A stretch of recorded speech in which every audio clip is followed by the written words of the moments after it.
No hej, witajcie na kanale EV Repair. W dzisiejszym odcinku testujemy specjalnie dla Was BMW iX3 Neue Klasse, czyli samochód, który troszeczkę zrewolucjonizował podejście i postrzeganie, mam nadzieję, europejskich marek i tak naprawdę zobaczymy, czym to się je. Także oglądajcie.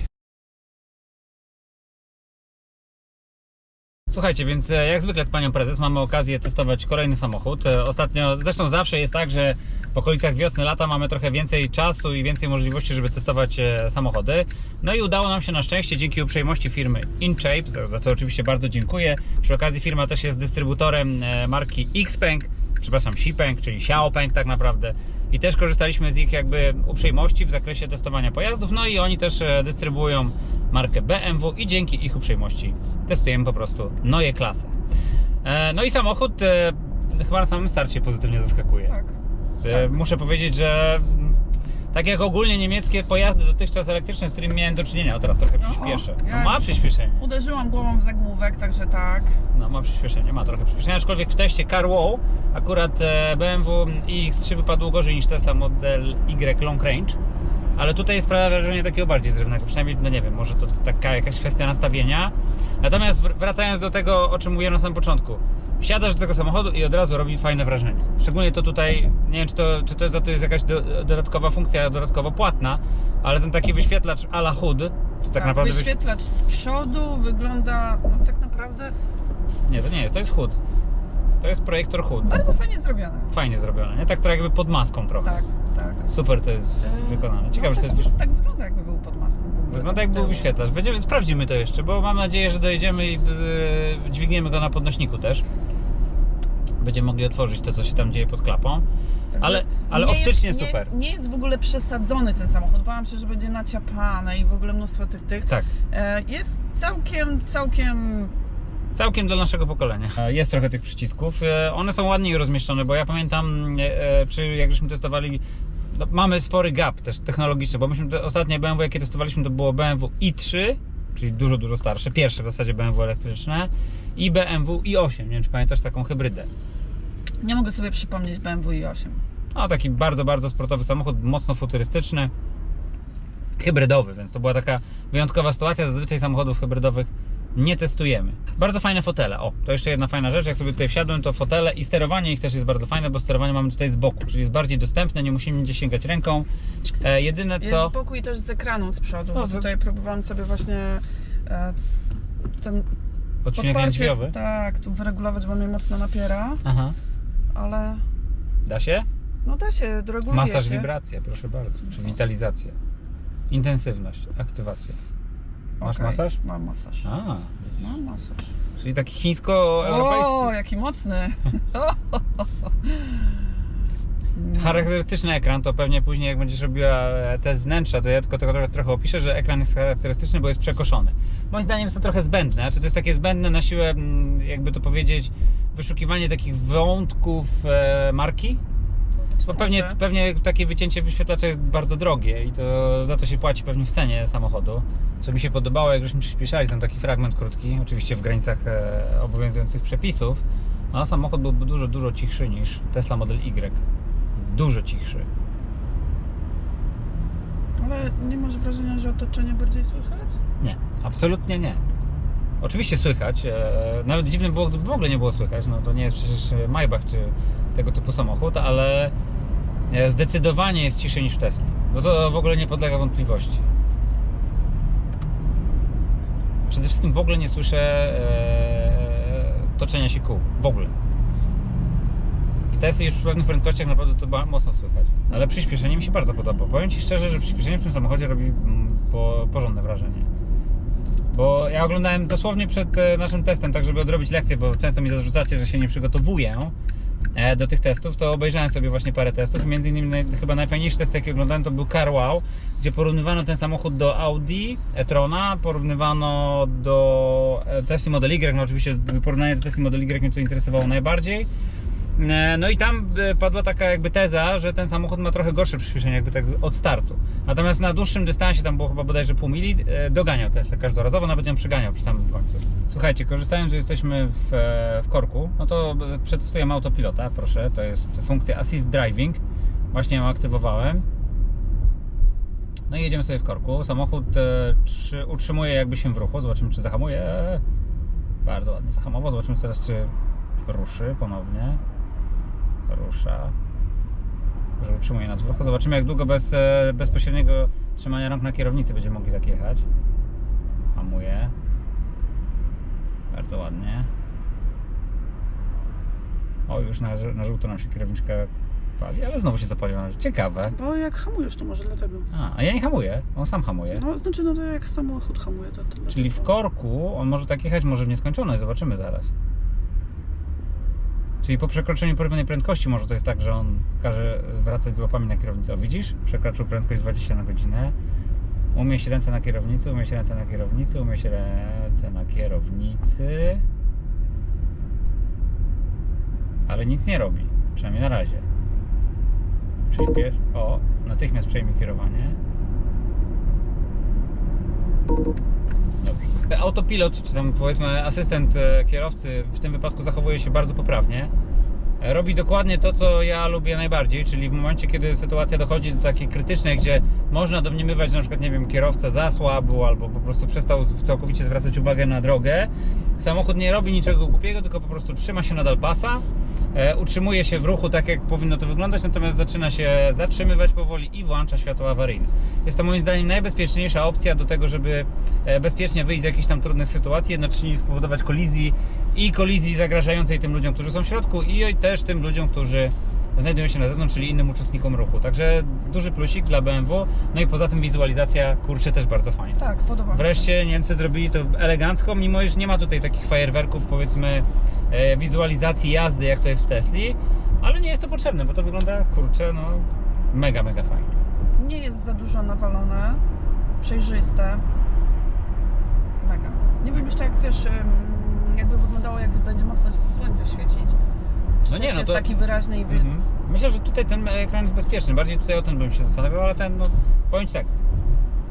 Pierwszy raz w ogóle podoba mi się funkcja klastera. Mało tego, to byłoby dla mnie niepotrzebne. Tak, to samo. O tym samym sobie pomyślałam właśnie. No, że wtedy mógłbym mieć tylko ten klaster. Tak. Tylko zastanawiam się wtedy, jak bym obsługiwał funkcję, nie? No bo chociaż tu mamy guziki akurat jak tu w BMW. Ale podoba mi się ten klaster. Znaczy ta funkcja, bo to nawet nie wiem, czy to jest klaster, czy to jest wyświetlacz, czy to jest HUD, ale to, w jaki sposób jest to rozwiązane, kurczę, mi się bardzo podoba. No, tutaj bardzo duża pochwała. Teraz trochę szybszego ruchu, jesteśmy na ekspresówce. No i co, cicho jest w środku, Patrycja. Sama powiedz, że jest bardzo, bardzo cicho. Nie, no słychać jakieś takie szumienie. Ale to nie jest to, co w Tesli. No kurczę, ja nie wiem, czy Ty słyszałaś, jak jechaliśmy w tamtą stronę Teslą, Juniperem, czyli tą już bardziej wygłuszoną. No to tutaj jest zdecydowanie lepiej. Ja tutaj się nie wypowiem, jeżeli tak No mi się podoba. nie zwróciłam uwagi na to. Jak mięciutko chodzi w ogóle. Ciekawe, czy ma pneumatyczne zawieszenie. Trzeba będzie też to sprawdzić. No bo zawieszenie chodzi... Wow. Mega, mega fajowo. No to co? 120.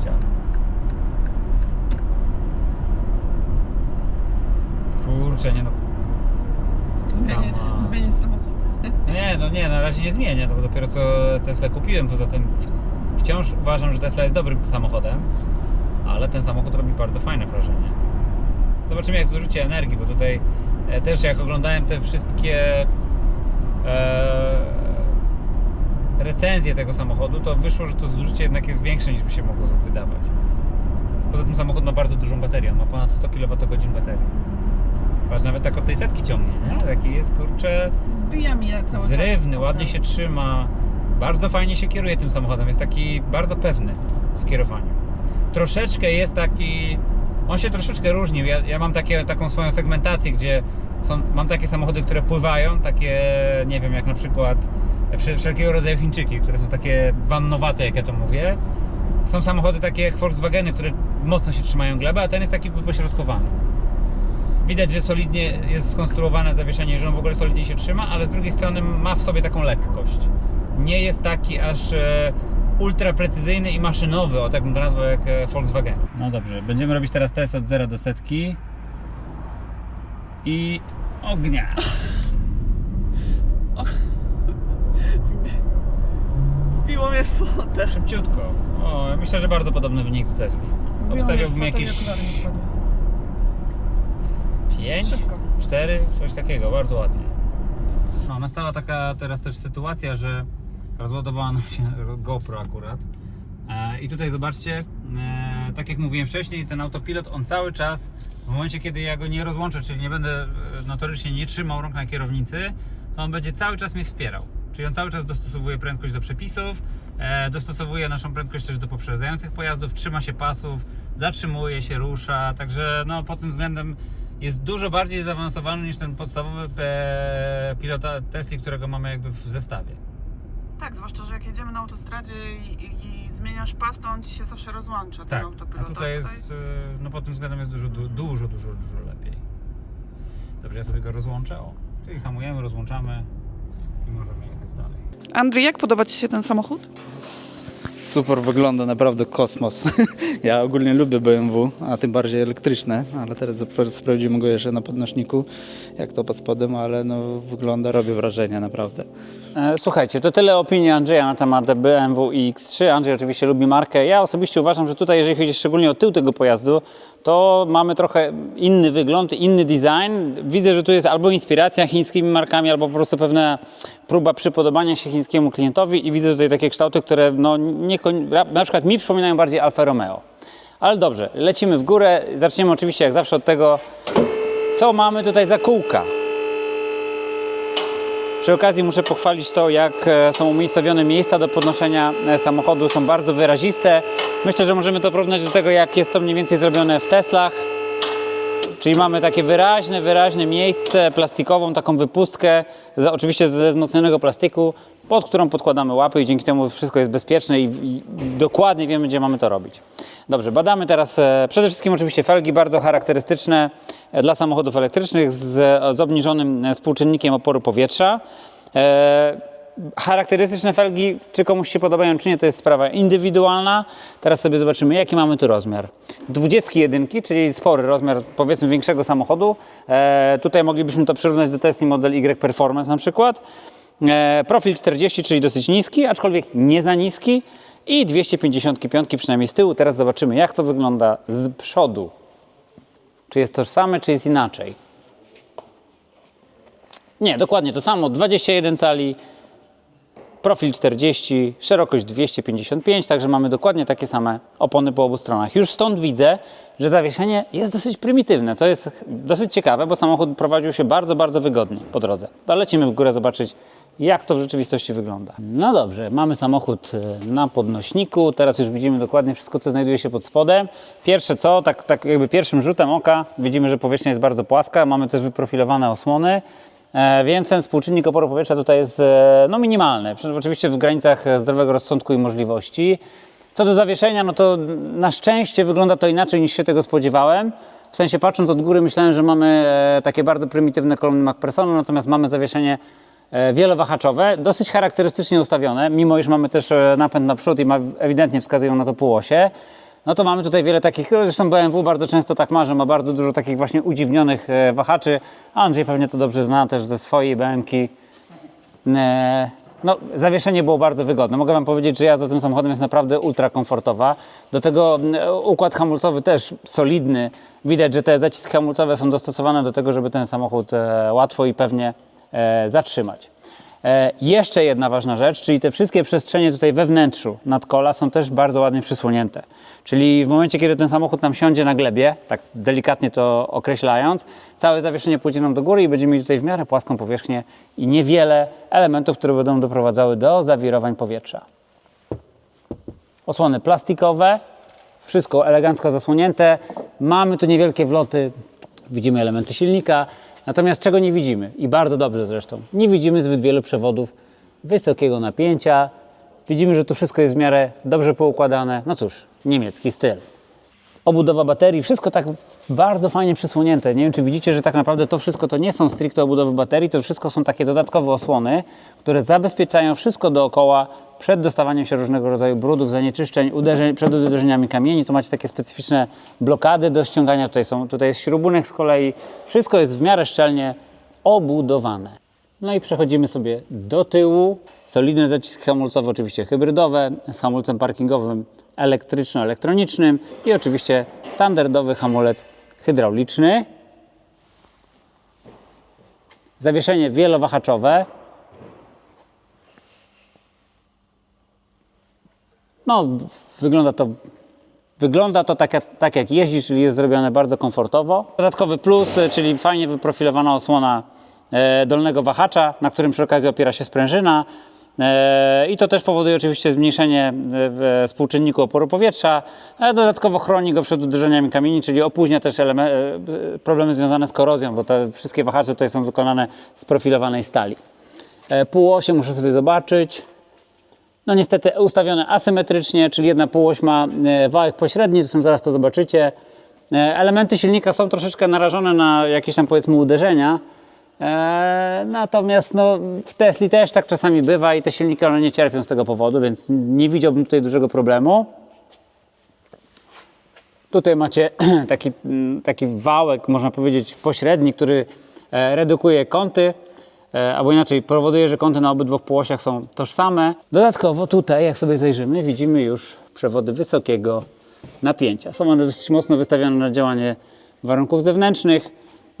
To nie jest jakiś błąd w sztuce. Przypominam, że większość producentów robi to w bardzo podobny sposób. Wtyczka wysokiego napięcia podobna do tego, co mamy w Tesli. Przewody nieprofilowane w oplocie elastycznym. Także no, mogłoby być lepiej, ale umówmy się, to na pewno nie jest najgorsze, co możemy spotkać w tej klasie samochodu. No i na koniec spojrzenie na coś, co tutaj mamy, czyli automatycznie wysuwany hak. To jest mega fajna opcja. Lubię ją, aczkolwiek z drugiej strony musicie pamiętać, że ze względu na brak tej osłony, no tutaj mamy pewne problemy. Mamy powiększony troszeczkę współczynnik oporu powietrza, ze względu na to, że ten hak musi być ciągle mieć możliwość wysunięcia się. Pewnie w sytuacji, kiedy nie mamy haka, no to mamy tutaj możliwość zastosowania osłony i wtedy nie ma tego problemu. O, akurat się klapa otworzyła, ale ciekawe. Kick sensor. A, kick sensor zadziałał, zobaczcie. Podsumowując, jeżeli chodzi o ten samochód na podnośniku, duży plus za to, jak rozmieszczone są miejsca do podnoszenia tego samochodu, bardzo duży plus za zawieszenie, spory plus za współczynnik oporu powietrza i za profilowanie podwozia, także ogólnie możemy powiedzieć tylko, że większość rzeczy jest w tym samochodzie pozytywna. Lecimy w dół i pani prezes zrobi test wnętrza. Tak ogólnie muszę wam powiedzieć, że ten samochód mi się po prostu podoba. Coraz częściej pojawiają się w ofercie różnych producentów samochody, które mi się podobają i już nie tylko Tesla. Przechodzimy powoli do testu wnętrza. Dzisiaj wyjątkowo częścią tego testu zajmę się ja, bo pani prezes stwierdziła, że mi dzisiaj dobrze idzie gadanie, pewnie jak zresztą jak zawsze. I teraz tak, podstawowa rzecz jest taka, że zobaczcie, jak otwieramy samochód, to mamy autoprezentacyjne klamki z podświetleniem. Czyli trochę podobnie jak, nie wiem, w Tesla Model S na przykład, w tej starej, w której te klamki bardzo często naprawialiśmy. Dodatkowo, akurat to jest wersja M-Pakiet, także mamy taki projektor, który pokazuje nam na podłodze, tak żeby sąsiad widział, że mamy M-Pakiet. Otwieramy. No i drzwi otwierają się oczywiście zamaszyście i szeroko, także wsiadanie do samochodu raczej nie będzie dużym problemem. Wnętrze jest troszeczkę bardziej wystylizowane, ma dużo więcej elementów dekoracyjnych i takich powiedzmy związanych z komfortem jazdy. Chociażby tutaj taką część, taki podkolannik, regulowany oczywiście przy okazji. Ale zacznijmy od boków drzwi. Tak? Boki drzwi, to co już zauważyła pani prezes podczas jazdy, wykonane częściowo z alkantary, częściowo z takiego powiedzmy elastycznego plastiku, a na dole taki, za przeproszeniem, chamski plastik. Regulacja położenia siedzeń bardzo fajna i wygodna z tego względu, że nie musimy sięgać nigdzie tutaj ręką, niczego szukać. Wszystko jest dla nas bardzo czytelne. Oczywiście otwieranie, zamykanie samochodu i sterowanie wszystkim dookoła. No bardzo klasyczne. Takich rzeczy się na przykład w Tesli już nie znajdzie, czyli mamy sterowanie lusterkami, wszystko inne tutaj po prostu jest. Dodatkowo pod tym Powiedz o tych klamkach rzeczy. no mamy fizyczne klamki oczywiście, żeby nie było. Zanim przejdę do wsiadania, to jeszcze chciałem wam zwrócić uwagę na to, że BMW też trochę idzie w stronę tak jakby chińskiego klienta, czy ogólnie klienta globalnego, no czyli de facto najwięcej tych klientów jest oczywiście w Azji, czyli mamy takie podświetlane jakieś, nie wiem, płótno, diabli wiedzą co to jest, nie umiem zidentyfikować jaki to jest materiał, ale nie wygląda to źle. Powiem tak, nie wygląda to tak beznadziejnie i tak odpustowo jak w chińskich samochodach. Tutaj jest to wysmakowane jednak w pewnym sensie. I nie wygląda to tak beznadziejnie jak w Mercedesie. To jeszcze dodatkowo dodam. Same wsiadanie. Widzicie, w miarę luksusowo, aczkolwiek samochód jest na tyle niski, że jednak trochę musiałem złożyć głowę. No oczywiście fotele są rewelacyjne. To są fotele, których nie można w ogóle porównać do Tesli. Mają bardzo fajne boczne trzymanie. Bardzo wysokie tutaj te te boczki, także i podczas jazdy, i teraz podczas siedzenia czuję się jakby tak troszeczkę zamknięty w tym fotelu. I to jakby zwiększa komfort jazdy, zwiększa Waszą pewność podczas prowadzenia. Abstrahując od tej ilości tych wszystkich manipulatorów, tak, czyli tutaj mamy sterowanie światłami, kierunkowskazami, tutaj mamy z kolei sterowanie wycieraczkami na wszelkie sposoby i tutaj mamy te dodatkowe przyciski. Tu mamy funkcje audio i multimedialne, a tutaj mamy coś, co mi się akurat podoba i działa bardzo, bardzo fajnie, sterowanie autopilotem. Czyli ta część tej kierownicy, dostęp do tego sterowania jest bardzo fajny, bo tak po prostu naturalnie fajnie tutaj dochodzi się kciukiem i dodatkowo ten autopilot naprawdę fajnie tu działa. I podoba mi się w miarę wyprofilowanie kierownicy w tym miejscu. Jest to bardzo naturalna pozycja do trzymania kierownicy dla większości kierowców, czyli w ten oto sposób. I tu mamy takie właśnie miejsca, gdzie możemy tą ręką elegancko chwycić. Także to się świetnie sprawdza. Sterowanie kierunkami jazdy. Tutaj mamy to zrobione w taki sposób. Wszystko jest oczywiście utrzymane w tych takich kształtach typowych dla BMW i charakterystycznych dla BMW. Czyli tutaj sobie zmieniamy, proszę bardzo. Teraz mamy jazdę, neutral, wsteczny, parking. Tak, tutaj mamy z kolei światła awaryjne, rąby, trójkąty, trapezy, mnóstwo takich fajnych geometrycznych kształtów, fajne podświetlenia, sporo takich właśnie elementów, które są bardzo charakterystyczne dla marki BMW. Wyświetlacz, który jest spory, wyświetlacz, który jest też ukształtowany właśnie w formie takiego rąbu z przyciętymi tutaj bokami. Znowu, charakterystyczny, widzieliśmy go też i w BMW i3 i w każdym innym BMW, oczywiście w zupełnie innym rozmiarze. Moim zdaniem niepotrzebnie on jest tak zrobiony, no bo na pewno to powoduje, że on jest zdecydowanie droższy, no bo tutaj trzeba oczywiście specjalnie przycinać matrycę. To, o czym mówiliśmy podczas jazdy, czyli wyświetlacz HUD, który jest naprawdę rewelacyjny. Możecie mi wierzyć lub nie, świetnie się go obsługuje, wyrazistość tego, co on pokazuje, jest rewelacyjna. Osobiście uznałbym nawet, że wolałbym mieć ten HUD niż w ogóle ten wyświetlacz tutaj środkowy. Niestety też trzeba oczywiście jakoś sterować funkcjami pojazdu. Mamy dwumiejscową ładowarkę indukcyjną, ustawioną w taki sposób, że widzimy, czy telefony się ładują, czy nie. Dodatkowo na ekranie, w momencie, kiedy położymy telefon, nie wiem, czy teraz to się uda wywołać, pokazuje się informacja o tym, że coś się ładuje. Proszę bardzo, ładowanie bezprzewodowe aktywne. Informuje nas też, żeby usunąć inne przedmioty z półki. Dodatkowo oczywiście mamy konsolę, tak? Czyli jest klasyczna konsola, która dodatkowo moim zdaniem jest niefortunnie uprofilowana właśnie w taki rozszerzający się tutaj sposób, co powoduje, że ja tutaj, jeżeli chodzi o nogi, mam trochę ograniczone miejsce i to mi się osobiście nie podoba. Natomiast plusik z kolei za to, że mamy tutaj to wnętrze, gdzie możemy różne rzeczy schować i przy okazji, to Ty byś mogła zobaczyć, czy tam mamy jakieś złącza w ogóle. Nie.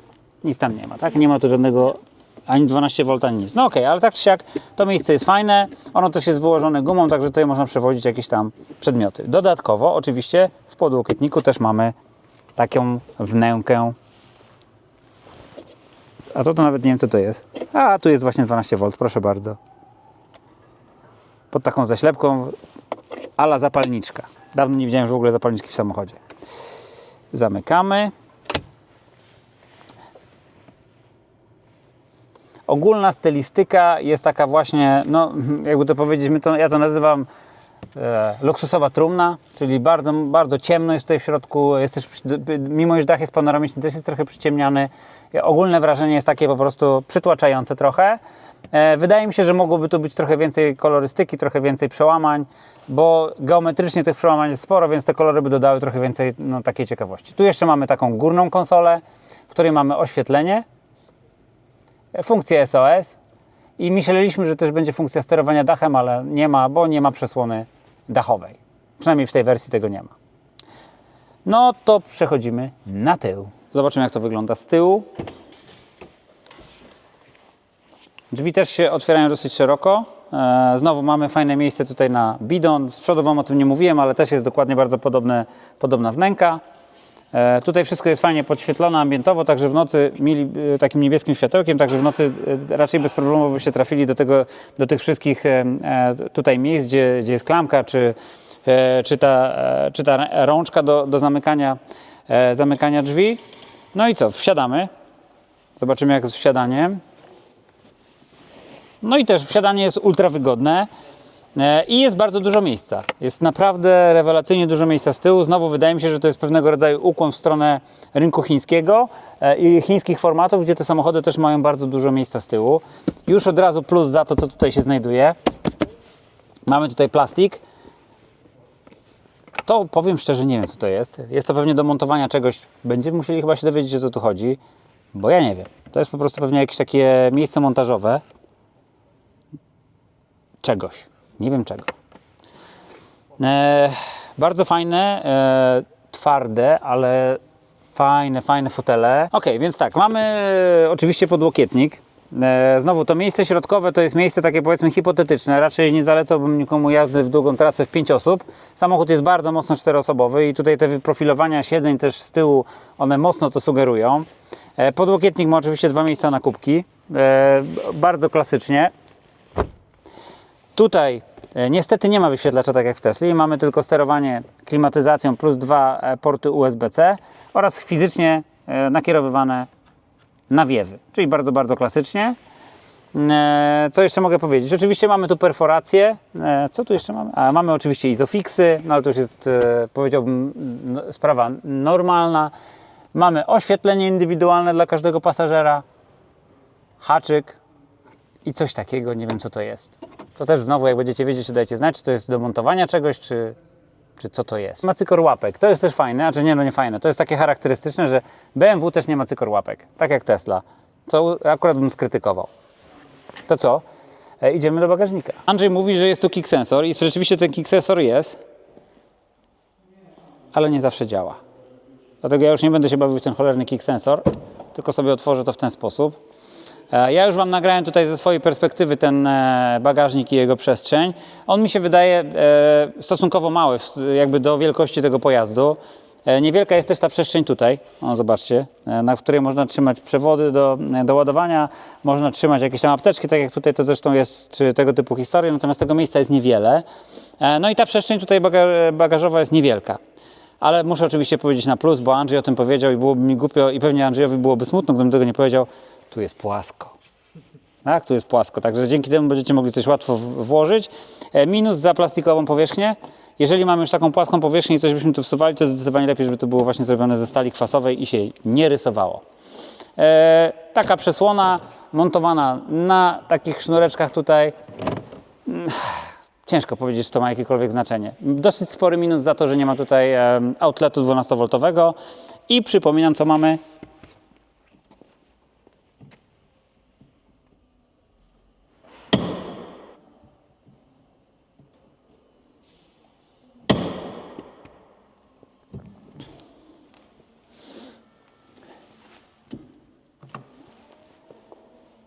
To co? Czas jeszcze zajrzeć pod maskę. Klapę otwiera się klasycznie, czyli znowu tak jak bardziej jak w chińskich samochodach niż jak w Tesli. I jest nieźle. Nie jest to oczywiście Tesla, ale mamy, zobaczcie, Franka, malutkiego, nie wiem, wygląda jak jakieś 40 litrów, zobaczymy sobie w specyfikacji, ale co jest ważne? Frank jest, a dodatkowo ta powierzchnia cała i wszystko jest odizolowane od ingerencji użytkownika, co jest bardzo ważne, bo tak naprawdę to nie są czasy, żeby użytkownicy sami sobie tutaj te samochody naprawiali. Mamy tylko tutaj, proszę, dostęp do terminala, mamy pętlę oczywiście bezpieczeństwa i dostęp do terminala plusowego. Ciężko cokolwiek więcej powiedzieć, oprócz tego, że oczywiście mamy tu z przodu też charakterystyczny świński ryjek, który na szczęście pomimo przewidywań wielu badaczy pisma czy znawców motoryzacyjnych nie rozrósł się do gigantycznych rozmiarów, tylko został taki nieduży. O! I fajnie się klapa zamyka. Uwierzcie mi, w Tesli tak łatwo nie jest. A w Juniperze jest naprawdę trudno. A tutaj klik i zamknięte. Teraz troszeczkę na temat sylwetki. Ogólna sylwetka, co mogę powiedzieć? Z przodu mi ten samochód się w miarę podoba. Natomiast z boku ciężko byłoby odróżnić od chińskich samochodów. Wygląda bardzo podobnie do większości takich właśnie chińskich a la SUV-ów, a z tyłu to nie jest Audi, tylko to jest po prostu Alfa Romeo, ewentualnie jakiś Chińczyk. Te światła są bardzo niecharakterystyczne, są dosyć blisko siebie.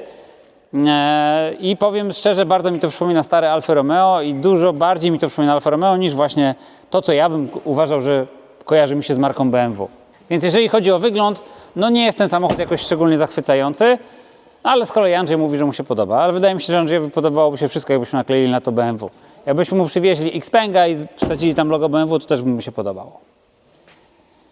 Słuchajcie, tyle na temat wnętrza, tyle na temat tego, co jestem w stanie powiedzieć na temat jakby wewnętrznej ekspresji tego pojazdu.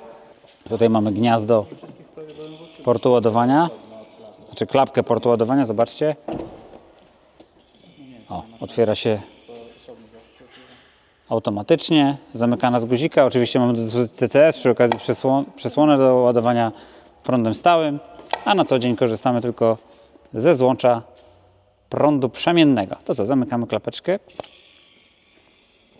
Czas na to, żeby pani prezes chyba wypowiedziała parę zdań. No dobrze, wsiadam. Chciałam wam jeszcze pokazać tutaj takie sportowe pedały, gazu i hamulca. Bardzo dużo funkcji ma ten wyświetlacz. Dużo więcej niż w Tesli. Tutaj z ciekawszych rzeczy.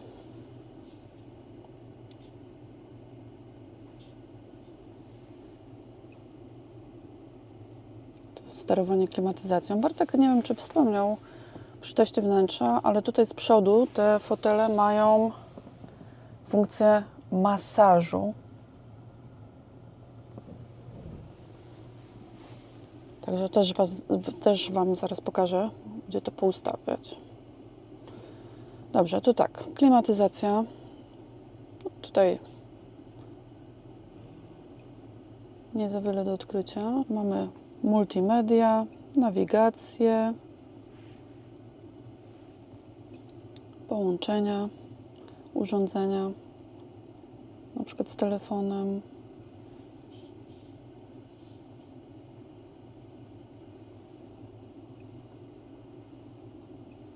No i tutaj to, co mówiłam, dużo więcej niż w Tesli jest opcji, że tak powiem, personalizacji tego samochodu.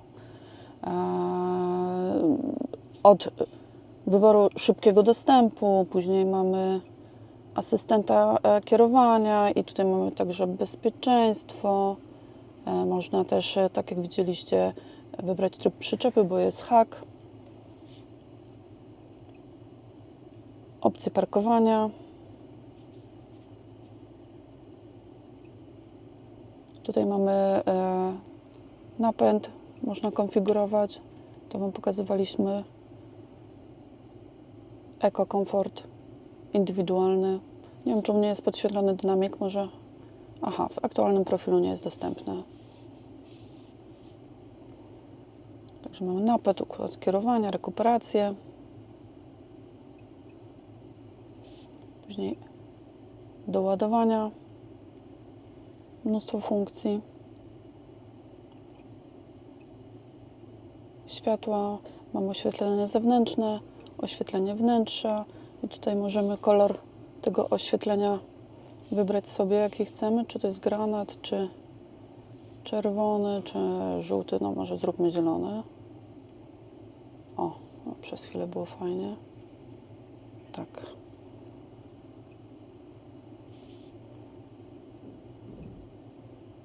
I to, co przetestowaliśmy, to fotele z przodu mają funkcję masażu. Dosyć mocny jest ten masaż.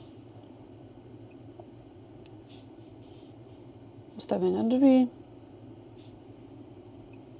szyb. Niestety ja tutaj nic nie ustawię. Ustawienia wyświetlacza. Status samochodu, czy wszystko jest ok. Bardzo fajne. Ustawienia audio.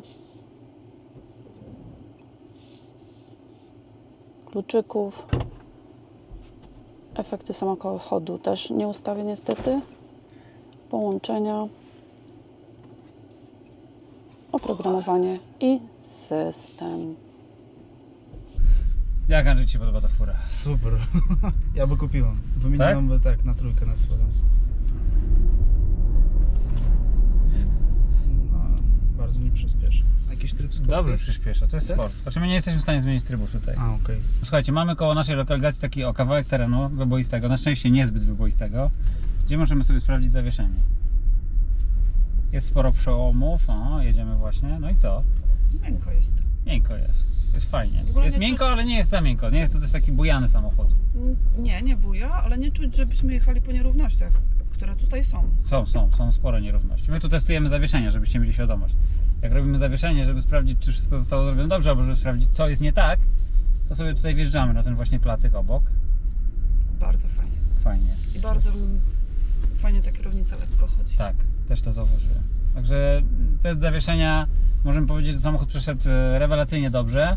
No i teraz pani prezes zabierze nas na przejażdżkę z powrotem już do firmy InShape, której przy okazji bardzo dziękujemy za udostępnienie tego samochodu.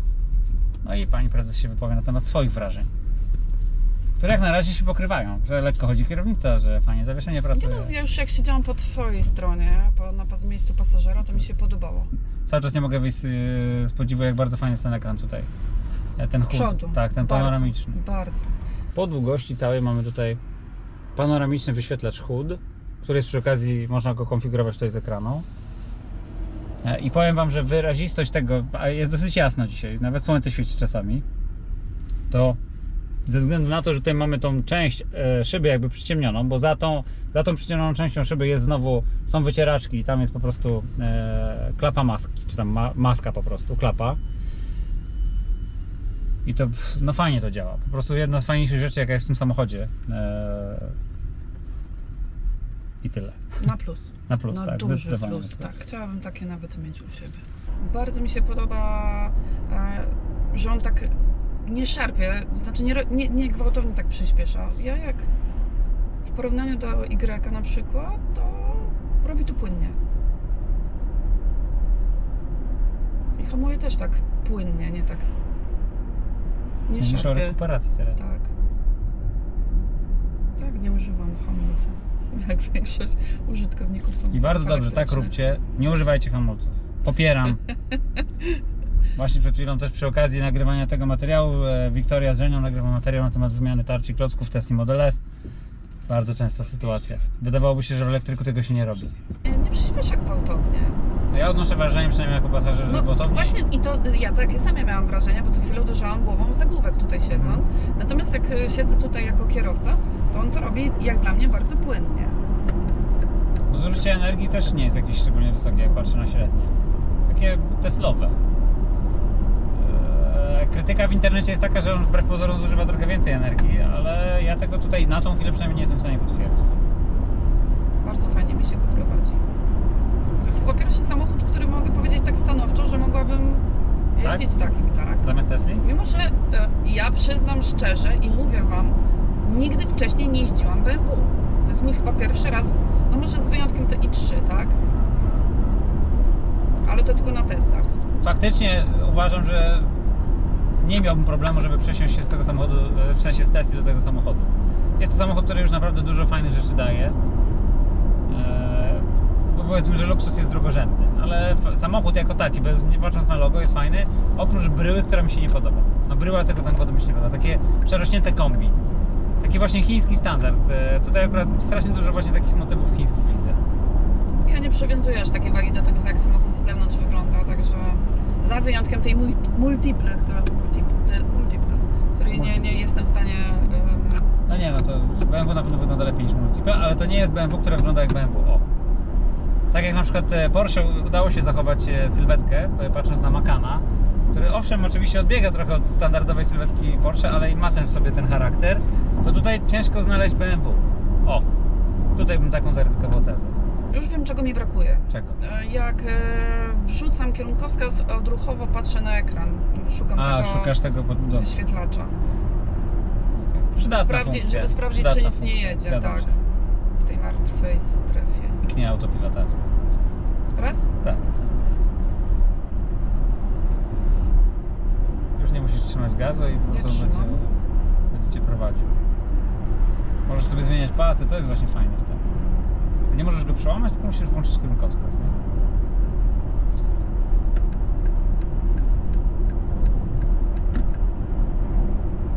I wraca. Tak.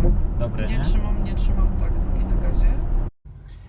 A jeszcze jedno uściślenie. Zobaczcie, samochód jak zatrzyma się do zera, to trzeba mu potwierdzić ruszenie pedałem przyspieszenia. Czyli jeżeli byśmy tutaj wyhamowali do zera, mieliśmy taką sytuację przed chwilą tutaj w korku jadąc, musieliśmy potwierdzić ruszenie. Czyli samochód nie ruszył samoistnie. Ale plus z kolei jest taki, że naprawdę stanął bardzo blisko, w niewielkim dystansie od poprzedzającego. Złączyłam właśnie autopilota w korku, bo jest to wygodne. I zobaczcie, jaki on krótki dystans utrzymuje między samochodami. To nie jest tak jak w Tesli, że co chwilę mi się ktoś wcinał, bo on tak na tym autopilocie jechał. Tutaj nie ma takiej opcji, bo ta odległość jest, nie wiem, maks jednego samochodu. 1,5 samochodu. Może przy mniejszej prędkości pozwala utrzymywać mniejszy dystans. A jest to nawet logiczne, powiem szczerze. Super. Tak, w korku zdaję egzamin autopilotu. Tutaj przy okazji te wzorki teraz fajnie widać, jak jedziemy przez tunel. Zobaczcie, jak plan metra normalnie. W wersji chińsko 3D. Tu jeszcze Wam pokażę, jak szybko można rekonfigurować sobie to, co się pojawia tutaj na tym wyświetlaczu panoramicznym. Zobaczcie, teraz mamy mapy, czyli BMW Maps. Podróże, czyli wszystkie parametry związane z podróżą, z użyciem energii, odległością i tak dalej. I mamy dynamikę jazdy. Pyk. I mamy newtonometry, kilowaty, prędkość obrotową silnika, nie wiem na ile to jest ważne, bez sensu w ogóle. I temperatura napędu, że jest ok. Co tu mamy jeszcze spersonalizowane? Jakieś konfiguruj. Oho, dużo rzeczy można. To ja już nie chcę tego konfigurować.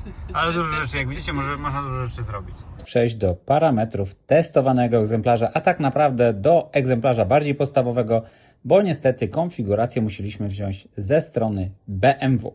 Więc długość to 4,78 cm, szerokość 1,89 m i z rozłożonymi lusterkami 2 metry i prawie 10 cm. Wysokość pojazdu to 1,63 m, rozstaw osi 2,89 m, a w zasadzie 90 cm. Masa własna jest całkiem spora, ale zapewne jest to spowodowane innym parametrem, o którym będę mówił zaraz. Mamy 2360 kg, czyli naprawdę sporo, bo blisko Tesla Model X. Podczas testu z panią prezes rozmawialiśmy trochę na temat pojemności bagażnika, więc tutaj też muszę o tym parametrze powiedzieć, więc pojemność bagażnika ze złożonymi siedzeniami z tyłu to 520 litrów, natomiast z rozłożonymi aż 1750 litrów, także całkiem sporo. Przedni frank, tak jak zresztą mówiłem na filmie, no ma niewielką pojemność, to jest zaledwie 58 litrów, ale dlaczego jest dobrze? Bo jest. Teraz trochę o ładowaniu i przede wszystkim o baterii trakcyjnej, która jest tutaj parametrem wyjątkowym. Bateria trakcyjna ma aż 108,7 kWh pojemności. Nie jest podane czy netto, czy brutto, tak czy siak, ta wartość pozostaje naprawdę imponująca. Maksymalna moc ładowania DC to tylko 400 kW, co przy 800V architekturze wydaje się trochę dziwne, no ale powiedzmy, że i tak nie jest źle. Jeżeli chodzi o ładowarkę pokładową, no to mamy do dyspozycji dwie opcje, czyli standardową 11 kW, a pewnie w jakichś bardziej wypasionych wersjach aż 22 kW. Producent deklaruje zużycie energii, oczywiście WLTP, w granicach między 17 a 15,1 kWh na 100 km. No w naszym teście wyszło nieco więcej i zakładając, że cała bateria jest dostępna, myślę, że samochód w rzeczywistości byłby w stanie przejechać między 500 do 550, no maksymalnie 600 km. Co oczywiście i tak nie jest złym wynikiem jak na samochód elektryczny. Natomiast oczywiście producent deklaruje w swoich parametrach między 720 a 805 km. No pewnie przy 90 km na godzinę byłoby to nawet możliwe. Prędkość maksymalna pojazdu jest ograniczona do 210 km na godzinę, natomiast przyspieszenie od 0 do setki to 4,9 sekundy i tutaj wydaje mi się, że tak było, ale to pewnie widzieliście wcześniej na teście. Jeśli chodzi o moc pojazdu, to deklarowana przez producenta to 345 kW, co daje nam 469 koni mechanicznych. Całkiem nieduży moment obrotowy, bo 645 Nm. Przypominam, że oczywiście jak zawsze w samochodzie elektrycznym dostępny od razu. Oczywiście napęd mamy na wszystkie koła. Podsumowując, pojazd wygląda naprawdę nieźle. Bardzo fajnie się prowadzi, ma bardzo komfortowe zawieszenie, jest bardzo cichy w środku. Jest pojazdem, na który mógłbym raczej bez problemu, przynajmniej na jakiś czas, zamienić swoją Teslę. Bardzo podobał mi się ekran panoramiczny. No ale nie do końca podoba mi się cena. To, co znalazłem na stronie, wskazuje, że ten samochód w tej konfiguracji, którą Wam wymieniłem, w Polsce kosztowałby w okolicach 340 000, co daje nam cenę, no powiedzmy, o prawie 100 000 droższą czy wyższą od tego, co musielibyśmy zapłacić za Tesla Model Y Long Range. Przy okazji odsyłam Was też do testu CarWow, gdzie CarWow, czy prowadzący, porównuje właśnie BMW iX3 Neue Klasse do testu Model Y Long Range i do Audi. Także dostaniecie tutaj na dole linka, a ja niniejszym dziękuję Wam za oglądanie i serdecznie zapraszam do subskrypcji naszego kanału, bo subskrypcje to jest właśnie to, co pozwala mi ciężej pracować. Na naszej stronie eVrepair.pl znajdziecie wszelkie niezbędne akcesoria, części, jak i ładowarki do Waszych samochodów elektrycznych, oczywiście również do BMW iX3 Neue Klasse. Dziękuję Wam, trzymajcie się, cześć!